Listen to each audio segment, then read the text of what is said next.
Hey y'all, welcome to our Tuesday Manhood and Masculinity class. Today we're going to be both continuing the conversation we started last week about World War II and talking a little bit today about what the aftermath of World War II, what the Cold War, did to gender and the family and American masculinity.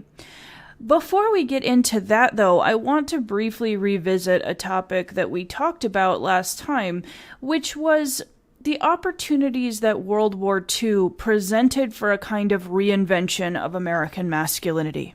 And I mentioned to you last time that the Great Depression had been an event or a series of events that had in many senses undermined a lot of American men's sense of themselves as men, because of course it put a lot of people out of work. It sort of decimated the bodies of a lot of people with malnutrition, etc. World War II became an opportunity for men to kind of rally around a clear dominant standard of masculinity that was rooted in military service. And we read a little bit last week when we read Matt Basso's article about miners that there were some men who found this concept of masculinity challenging to achieve, particularly essential workers who, because they were involved in vital wartime industries, were not either in some cases allowed to serve or were protected from the draft. A lot of these guys felt like they could not sort of lay claim to hegemonic ideals of masculinity that were rooted in military service, and they felt very self-conscious about that. So this is a complicated picture of what's going on in wartime, and yet if we look at the war, we can see that it is an event like the Civil War that gave even those men who were often outside of kind of hegemonic standards of masculinity, whose masculinity was marginalized or even subordinate, to lay claim to being men in a way that was socially and culturally recognized. And we actually went over some of this in our Zoom lecture, and I'll elaborate more on that in a moment, but I just very briefly wanted to talk a little bit more about that. So, one group of men that we didn't get a chance to talk about last time, who in many ways found opportunity during World War II, would be Mexican American men, and actually Mexican American women as well. But because military service became so vital to definitions of what it meant to be a man, one interesting thing that happened is that Mexican American men whose masculinity had often kind of been derided in the past, Mexican Americans in popular imagination were often characterized as lazy, as poor providers, as people who going back to the Mexican-American War, had sort of left their women undefended, unprotected, and unsupported, which of course is, a horrible stereotype. But during World War II, Mexican-American men actually signed up for the military in very large numbers.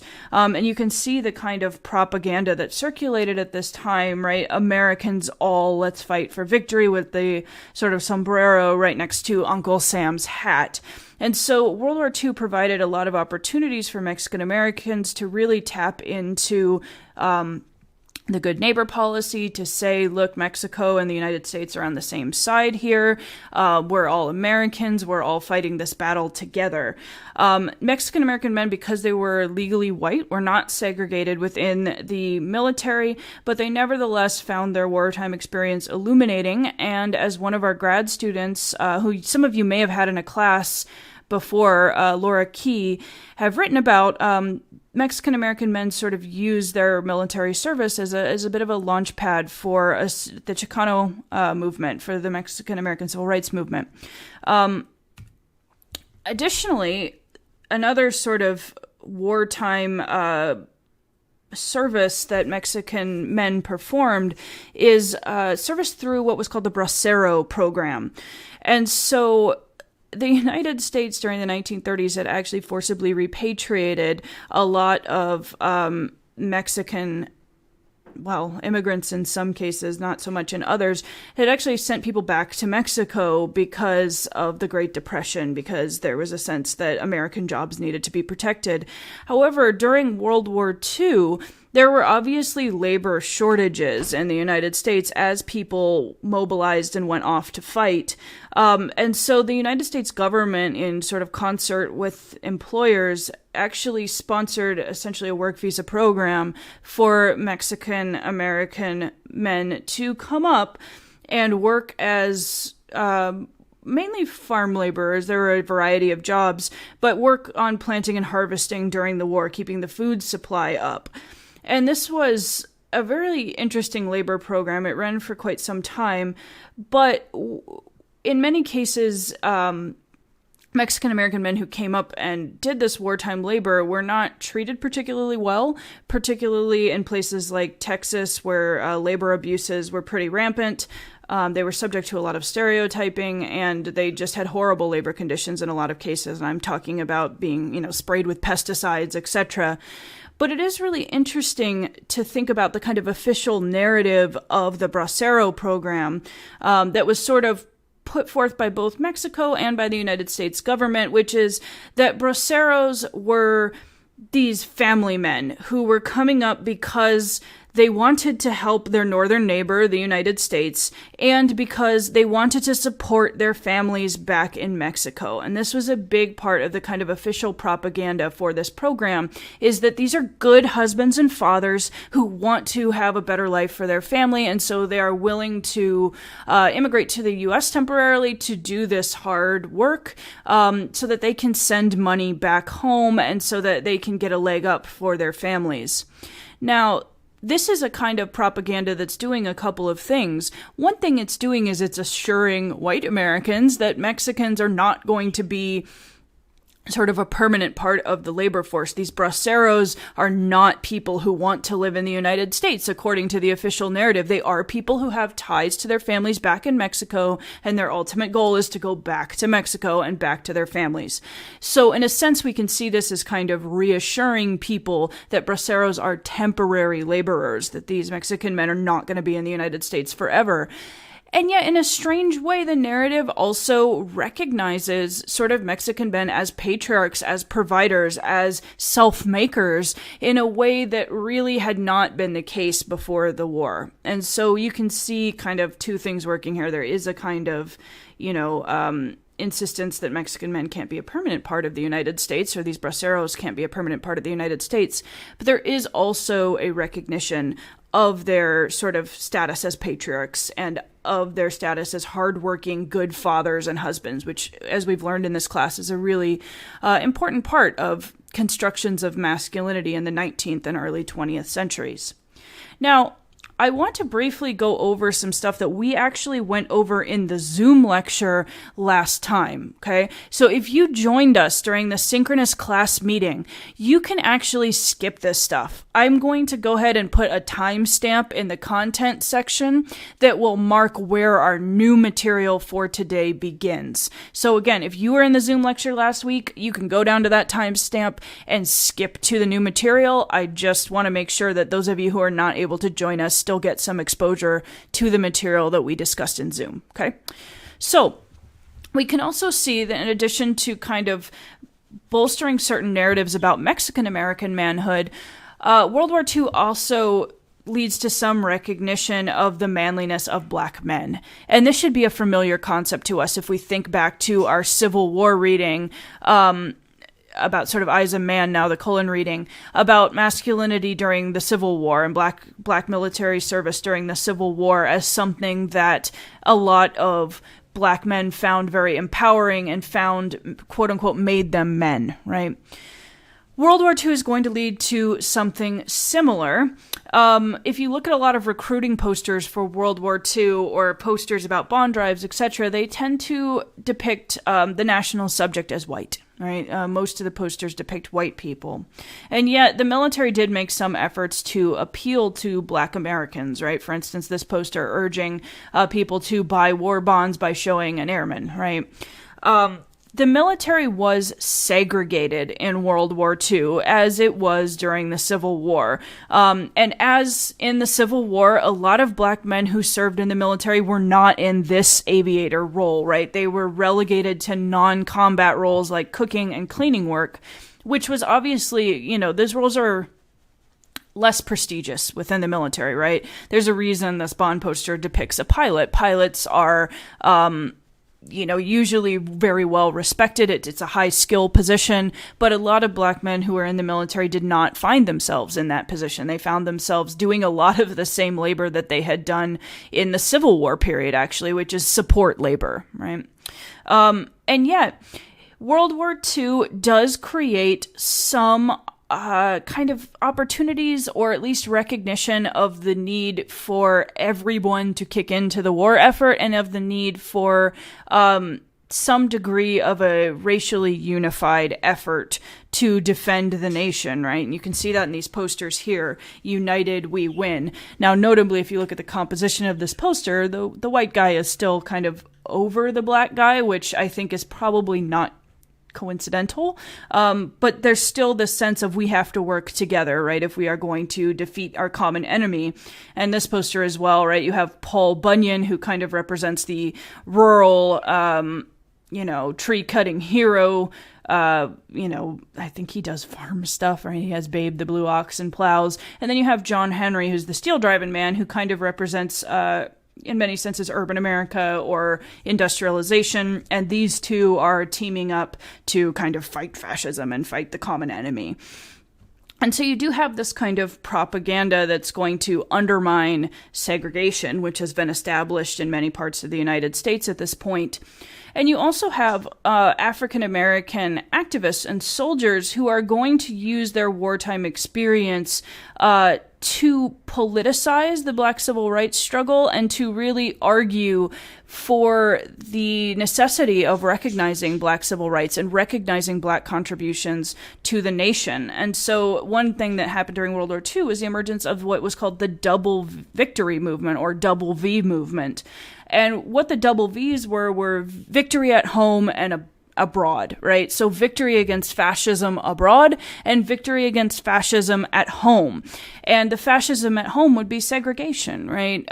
Forms of racialized thinking and inequalities that held the country back. And so you get a lot of Black veterans who are sort of galvanized by their experience of seeing how things work in Europe, galvanized by their experience of being segregated within the military, even as they are risking their lives for their countries, who say this is not right, right? And we need to, just as we are fighting Hitler and Mussolini, we need to fight aspects of that sort of fascist thinking at home as well. And we need to have we need to galvanize in favor of Black civil rights. And so World War II will kind of launch a new phase in Black activism. And we're going to talk in a future class a little bit more about the forms of Black masculinity and the narratives about Black masculinity that emerge out of that civil rights movement. Obviously, another group that we can think about as having a really unique wartime experience with gender is going to be American women. Because as we already saw in the Coming Out Under Fire movie, women are going to be taking war jobs in larger numbers than sort of ever before. Factories and other sort of wartime production companies and industries are going to need women's labor, and women are going to step up and take paid labor positions and enter jobs that had traditionally been reserved for men. And what you see here, I want to show you some recruiting posters because I think it's significant how this is framed, right?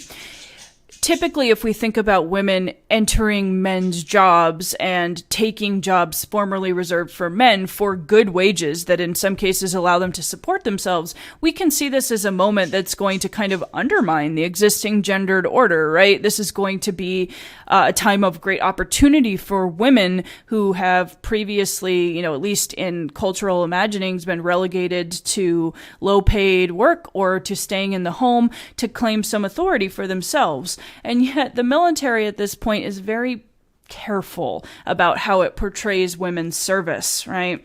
So if we look at this poster, I'd rather be with them than waiting, right? So this is going to link women to presumably their men, right? The them is their men. I'd rather be with them. I'd rather be supporting them than just waiting around.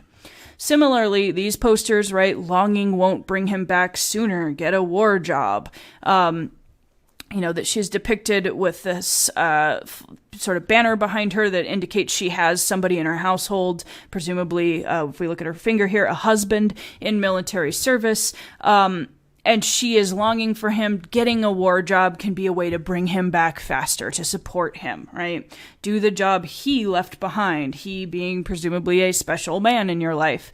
And I think these posters are really interesting to think about, because these are not posters that are saying, women, serve your country. Women, you have some political investment in the nation. You are citizens of this country. You should serve the country like your men are doing, right? Like everyone else is doing. What these are saying instead is, women, you care about your man. And so therefore, you might also care about military service, right? It's a very kind of it's one of the least political ways they could depict women's national service. It's not in a way that recognizes women as citizens who have a political stake in the nation. It recognizes them as people who have affection for men in their lives and who might want to serve in order to kind of support the male figures in their lives, right? And interestingly enough, there was a real tendency, a real hesitance on the part of the military to embrace any sort of depictions of women that masculinized them or that suggested that their entrance into wartime industries might actually upset the gender order in a more profound way.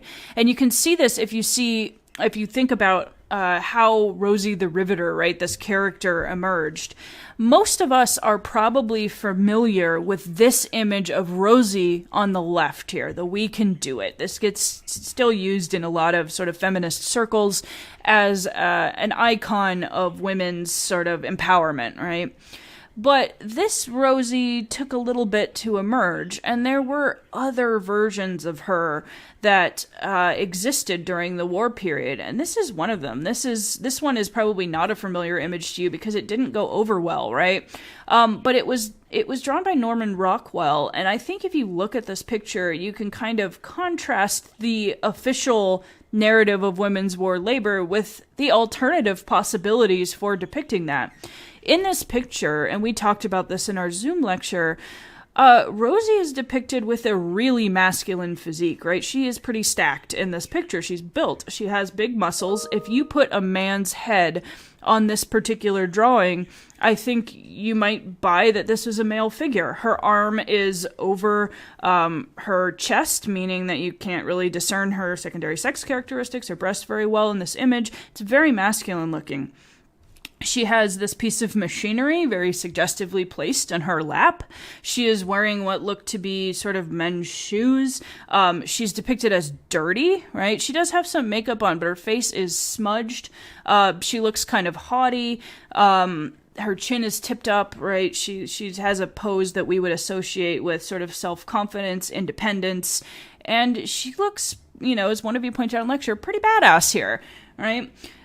This version of Rosie is, she still looks strong. She's showing us her bicep, but she's very feminine looking. She does not have the musculature of this picture. We don't have the legs open, haughty posture here.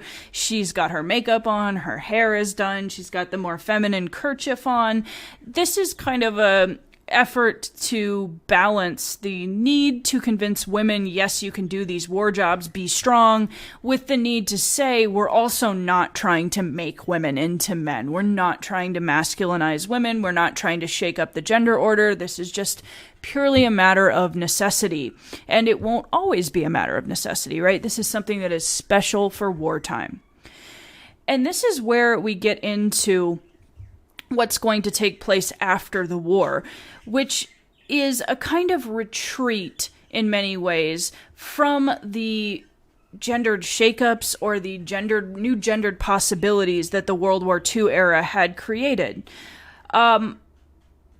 If we think about even what's going on during World War II, there are a lot of people who are very concerned that women's wartime labor and that this necessity of mobilizing American women to support the war effort is going to damage the country by essentially masculinizing women too much, by making it so that they don't know their proper place in the gendered order anymore.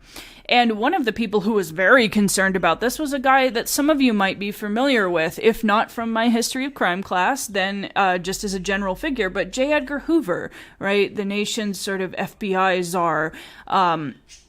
Hoover was one of these very conservative figures who spoke out very actively against the notion that American women should be entering factory work or entering the military during the war.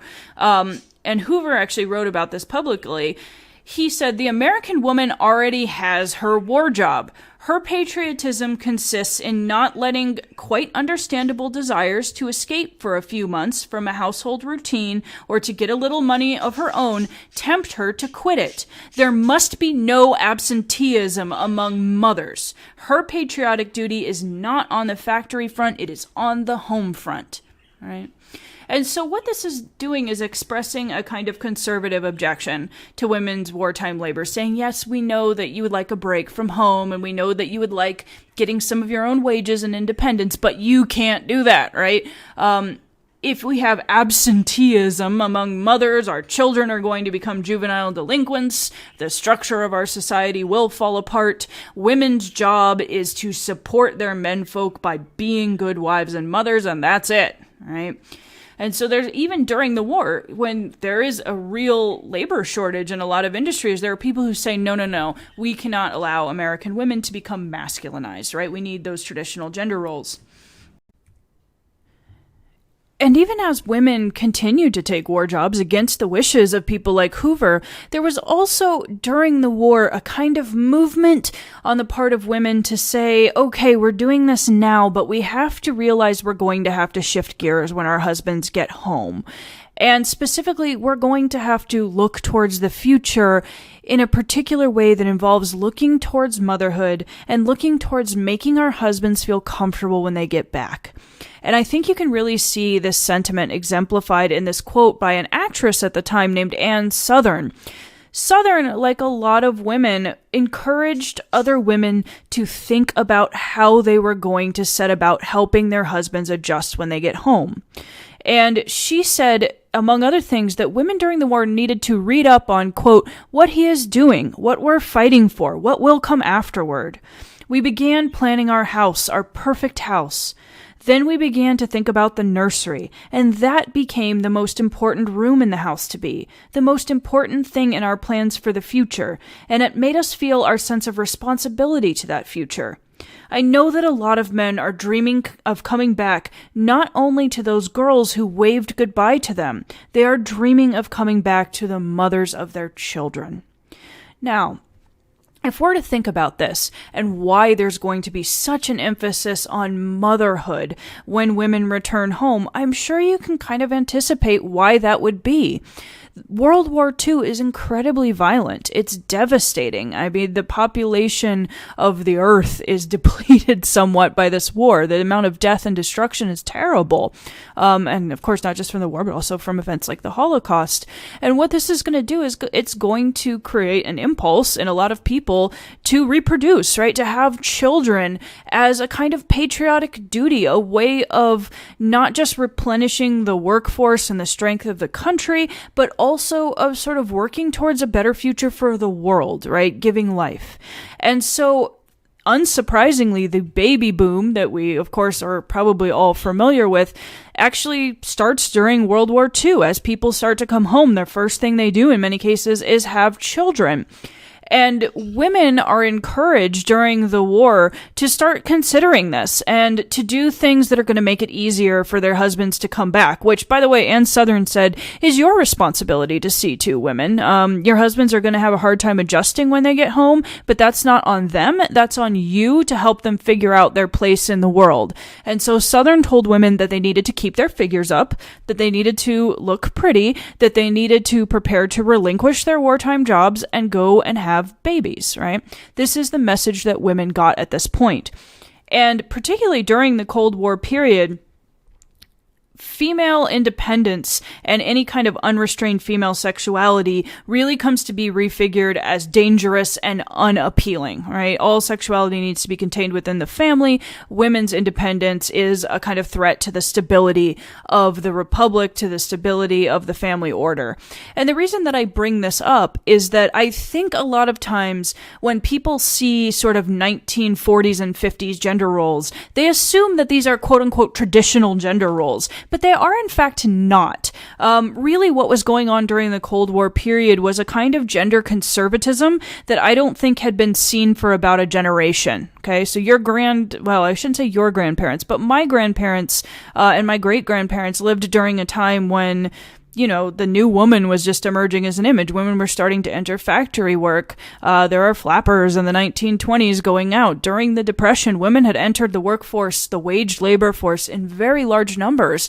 It is really only after World War II that there is this turn away from the idea that women have any kind of public role, from the idea of women being sort of economic actors. And it is a kind of conservatism that emerges in the 40s and 50s that is in fact not traditional. It is a break from what had been happening before. And I really want to highlight that because if you take nothing else from this lecture, when people say traditional gender roles, be very skeptical about what they mean by that. But to give you an example of the kind of pressure that women were put under to kind of relinquish their independence for the sake of preserving national stability and strengthening the family, Joan Crawford is a great example of this, I think.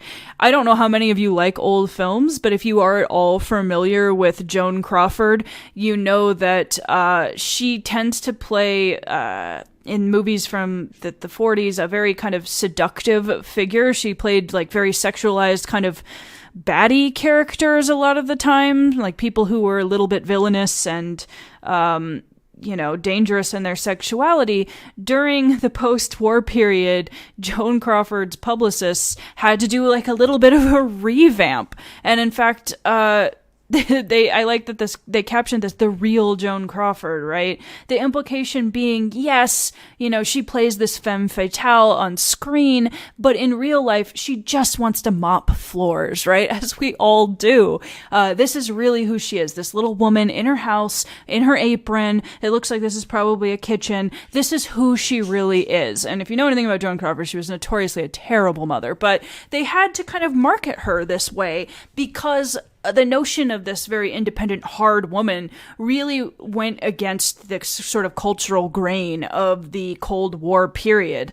And indeed, a lot of magazines and newspapers would praise actresses who decided to give up their careers and just become wives and mothers. This was something that was really culturally prized, was women giving up their kind of public roles in favor of retreating towards the family.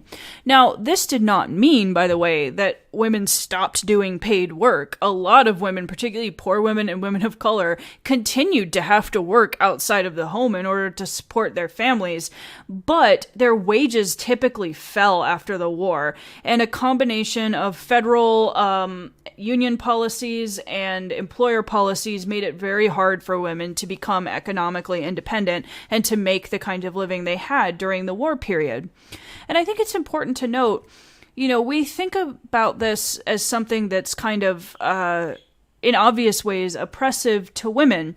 And many women, of course, did find it oppressive. Second wave feminism is in many ways going to emerge as a response to the kind of dissatisfaction a lot of women felt about these new gender roles. But there was a real expectation in the 1940s and 50s that women and men alike would find their kind of ultimate fulfillment and happiness by getting married, having children, and creating a good suburban home, right? This is a period of tremendous suburban expansion, and really devoting themselves to their families. There was a real optimism on the part of a lot of men and women, particularly white men and women at this time, and particularly middle-class ones, that this was going to be great, right? This is what it meant to have the good life. And there was a very strong expectation that men were going to be breadwinners, that women were going to stay home, but that also husbands were going to retake, quote unquote, their role as the leaders of the family, right? And that emphasis was not just confined to the media.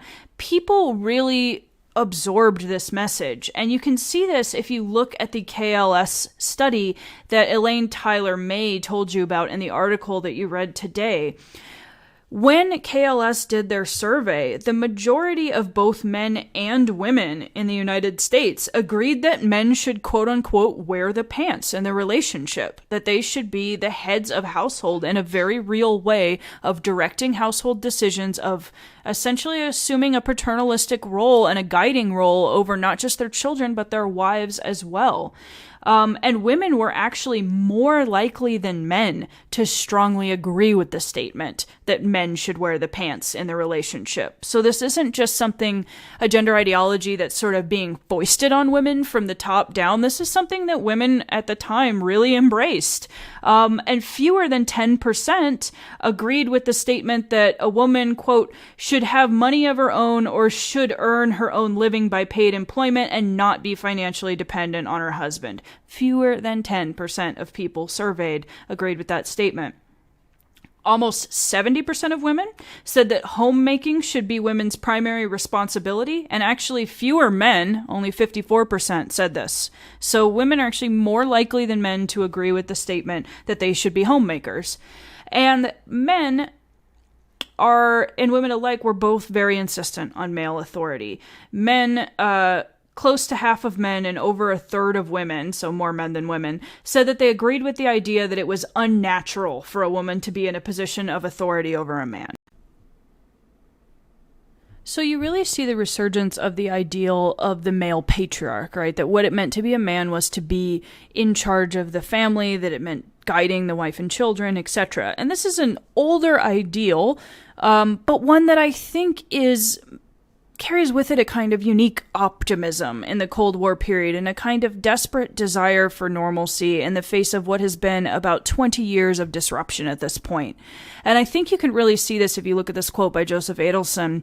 Adelson wrote, "We had as a nation emerged from a great war, itself following upon a long and protracted depression.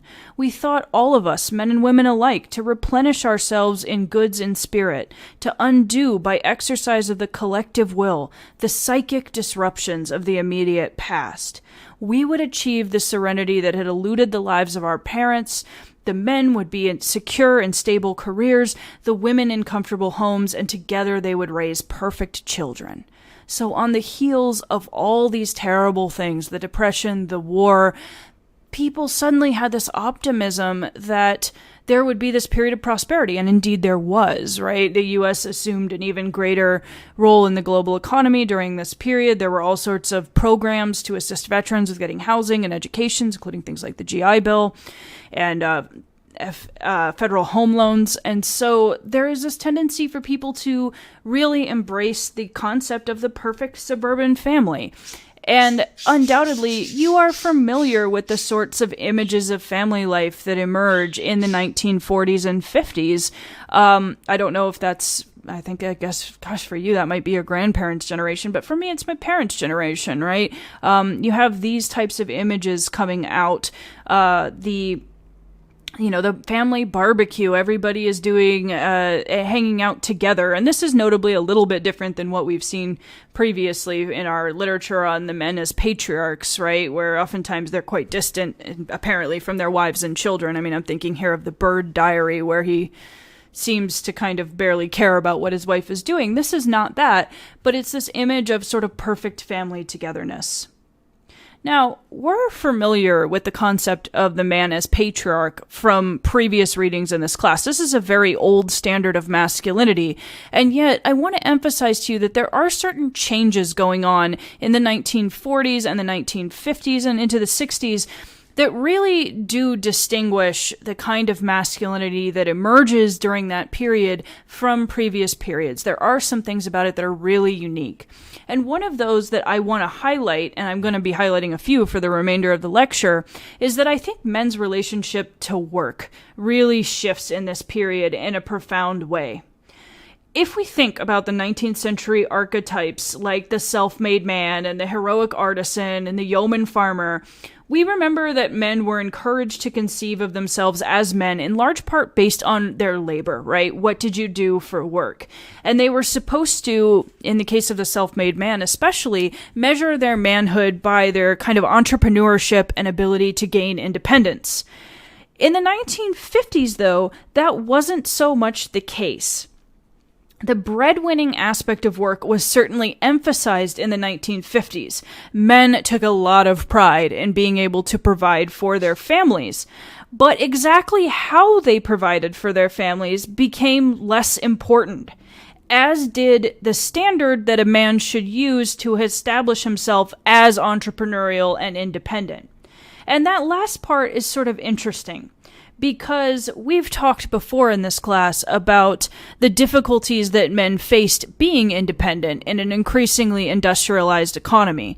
And particularly we highlighted this when we talked about the crisis period of masculinity between about 1880 and 1920. Men felt like, I'm working for a corporation now, I can't really distinguish myself anymore, I'm just a cog in a machine.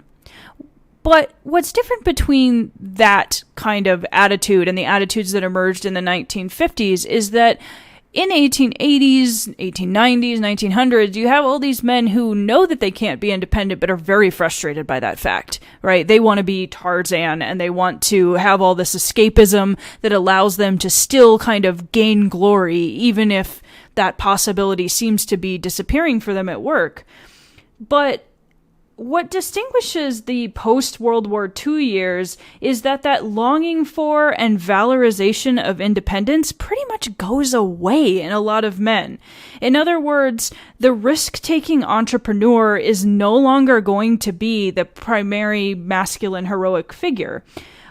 Instead, what made a man heroic during this period was not so much independence or go-getter spirit, but security. Okay, people want security after the Great Depression and after the war. And so there's a kind of valorization of this period, actually, of men who are willing to take somewhat lower paying but stable jobs over ones that were higher paying but less secure or steady. And in fact, the message that often came out of popular culture during the Cold War was that it was actually more praiseworthy for men to be willing to give up some of their independence and some of their entrepreneurial spirit if that meant being able to be a stable provider. And this message glorifying sort of a sacrifice of independence for stability is actually reflected in media quite often at the time, including in this 1941 film I'm about to describe for you called Penny Serenade. I would be a little surprised if any of you have seen this film, but what this film is it's a movie that stars Cary Grant as a newspaperman whose wife loses her ability to have children in part because of his selfishness. And I'll explain what I mean by that. So he is a war journalist, actually, who moves to Japan and decides that he wants to rent a fancy house with servants and lead this kind of lavish, adventurous lifestyle. But while he is in Japan, there is an earthquake, and it damages the house, and his wife is injured, and she becomes infertile through her injuries. And so this is obviously treated as a very devastating plot point, but Cary Grant's character and his wife eventually overcome their devastation about her infertility by trying to adopt a child, which actually goes really well for about a year until Grant's character has his little uptick in selfishness again and decides that he wants to start his own newspaper. And if you know anything about the newspaper business, you will know it's a very volatile business, and indeed his newspaper isn't doing well, to the point that when the adoption counselor comes to finalize the adoption, he doesn't have any income coming in, and the child that they have been waiting to adopt for a year is actually going to be taken from them because he can't provide for the baby. The court is not going to give him a child that they cannot be sure that he can afford. And so the sort of climactic scene in the movie is Grant's character giving a speech to the judge. And I want you to listen to the speech and sort of see what the message is here and how this relates to what we've been talking about with changing notions of masculinity and the prizing of entrepreneurship. When we do our Zoom conversation, we'll chat about it. So here's the clip. I'm sorry, Judge.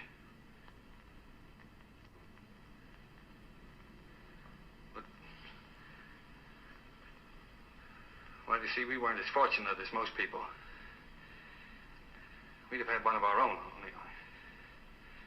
Well, you don't know how badly my wife wanted a child. It wasn't so important to me.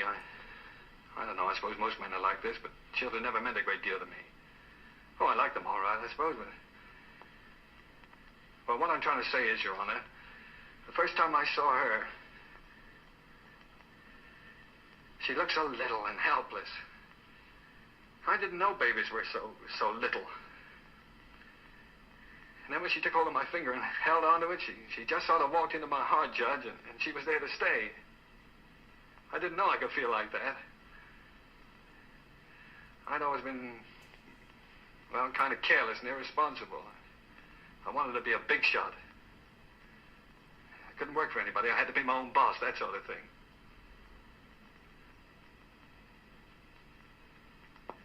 Now here I am standing in front of a judge pleading for just a little longer so that I can prove to you I can support a little child that doesn't weigh quite 20 pounds.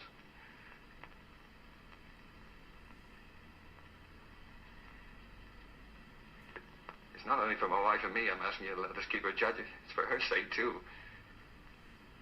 She doesn't know any parents but us. She wouldn't know what had happened to her. You see, there's so many little things about her that nobody would understand her the way Julie and I do. We love her, Judge. Please don't take her away from us. Look, I'm not a big shot now. I'll do anything. I'll work for anybody. I'll beg. I'll borrow. Please, Judge, I'll sell anything I've got until I get going again. Honey, she'll never go hungry. She'll never be without clothes, not as long as I've got two good hands to help me.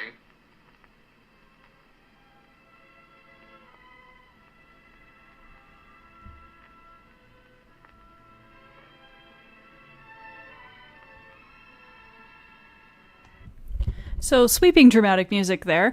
But basically, right, the message of this clip is that this is a man who used to be independent. He wanted to be a big shot, but now he sees that that was misplaced, right? That he is really a family man and that he knows what's really important now.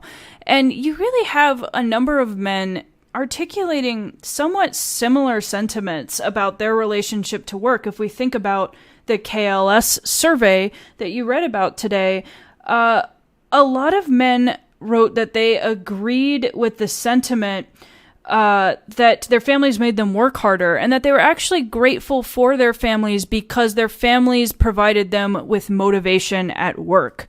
Several of the men wrote down that they'd actually been lazy before or overly idealistic, and it was only in having a family and having people who counted on them that they developed work ethic, not the other way around. And so you have men saying essentially, I don't work for me. I don't work because I want to be a big shot. I work because I know it's really important, which is my family, and I am doing what I do at work to support them. And you really see a kind of similar messaging coming out of sitcoms during this period. The 1950s are really the first period in American history where many homes start to have television sets. And it's also the first period of history that's really extensively documented on film. And I don't know how many of you have ever watched old sitcoms from the 1950s, but one of the things that's really weird about them, if you ever watch them, is that we know almost nothing about what many of the men in these sitcoms do for work. We know they go to work. We see them getting ready and putting on their ties and leaving, and yet if you watched a program like Ozzie and Harriet, you could watch several episodes and never really be sure what it is that Ozzie does, although he clearly goes to work. Again, he leaves for it, work is part of his life, and yet it's not the part of his life that is depicted on screen. Or if work is depicted on screen, it's often as a site of kind of tension and unpleasantness. The real stories the real adventures, the real meaningful events in male sitcom characters' lives happen not at work, but at home with their families. And of course, there is a big emphasis on this time on men really relishing their roles as husbands and fathers and spending a great deal of time with their children. And that's a real shift from what we saw before with somebody like Byrd, who, loved his studying Latin and loved cataloging all his business pursuits and how his crops were doing. These men are not supposed to have those values. These men are supposed to think family is the most important thing and work is something I do to enable me to have that. Now, unsurprisingly, the focus on home and family as the basis for individual satisfaction and personal identity is going to come with its own anxieties for men. And the biggest anxiety that a lot of men expressed in the Cold War period was that they would ultimately be emasculated and unsatisfied by the expectations placed on them by their society. It was clear that men were supposed to find satisfaction in family, and yet, as you might imagine, this promised satisfaction didn't always pan out the way it was supposed to. For one thing, despite all the utopian promises about what marriage was going to be like, many men and women found themselves less happily married than they'd hoped. And that's not to say that nobody liked marriage or found the sacrifices that came with it worth it, because a lot of people did. But a lot of men did find themselves in some ways dissatisfied, not just with marriage and family life, but also with the work they had to do to sustain it. Fitting into 1940s and 1950s employment hierarchies seemed to demand a certain degree of conformity from men. Work, of course, did not provide many opportunities to stand out, which, again, is a problem that has gone back for decades at this point. But added to that old problem, work increasingly seemed to demand that men blend in and conform to organizational demands, which was a side effect, of course, of working within large corporations. A man had to be what William H. White called an organization man in order to make a living. That is, he had to be agreeable, deferential, and able to function like a cog in a machine. And he also had to dress like everyone else. There's a kind of tremendous fashion conformity in the 1950s. And the emblem of this was the gray flannel suit. And you can see this picture. These are businessmen who are commuting in from the suburbs to work via the train in the morning. And you can see they're just, the picture is not meant to highlight any one of them. They appear like a kind of unified, blob, right? It's sort of mutually indistinguishable. This is their uniform, right? They look rather like they belong to one single organism instead of being a group of individuals. And so this type of image became a kind of statement about masculinity in the 1950s, that it was really about blending in rather than standing out or showing any kind of initiative. And for a lot of people, this was distressing. The promise of consumer goods and a nice suburban house seemed to some American men to be poor compensation for trading in their entrepreneurial spirit and independence. And a sociological researcher named David Reisman actually published a book that became a bestseller in the 1950, despite the fact that it was a bit of a slog to read through. It was kind of an academic text, which if you've read academic texts for your classes, they're not always, page turners. But people really liked Reisman's book because it resonated with some of their anxieties. The book was called The Lonely Crowd, and it was a book that tried to trace changes in the American character type over time. And Reisman actually made a kind of historical argument. He said that early in American history, people had been tradition directed. That is, they decided how to conduct themselves and to conceive of themselves and their roles based on traditions. So this would be like colonial America prior to the Revolution, if we think about people like the Puritans, essentially. Reisman said they're tradition-driven. But he said with the rise of capitalism in the early 19th century, people became inner-directed. In other words, they developed a strong internalized sense of self that dictated their wants, their behaviors, and their sense of their own worth.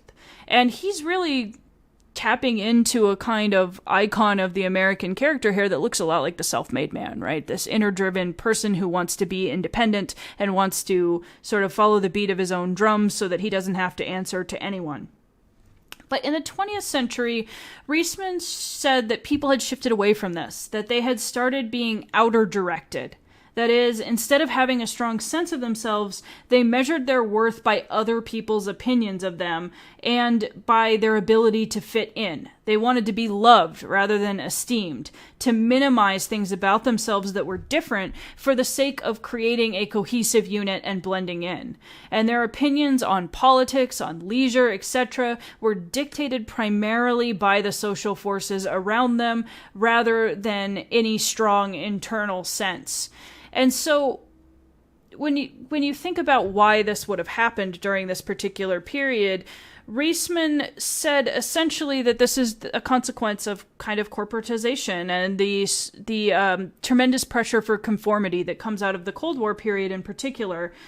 And Reisman did not think the outer directed self was entirely negative. He didn't critique it completely, but he did highlight some of the deficits of it.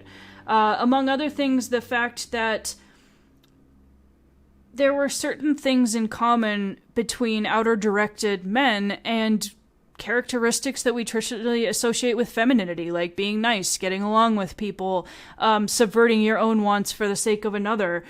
And there were a number of people who responded to this book and other literature about the Cold War pressure towards conformity by expressing anxieties about what they called the decline of the American male, right? We're going to talk about these anxieties a little bit more on Thursday, but for now, I want us to go to the Zoom room so that we could talk about your Elaine Tyler May reading. So go ahead and go, and I'll see you there.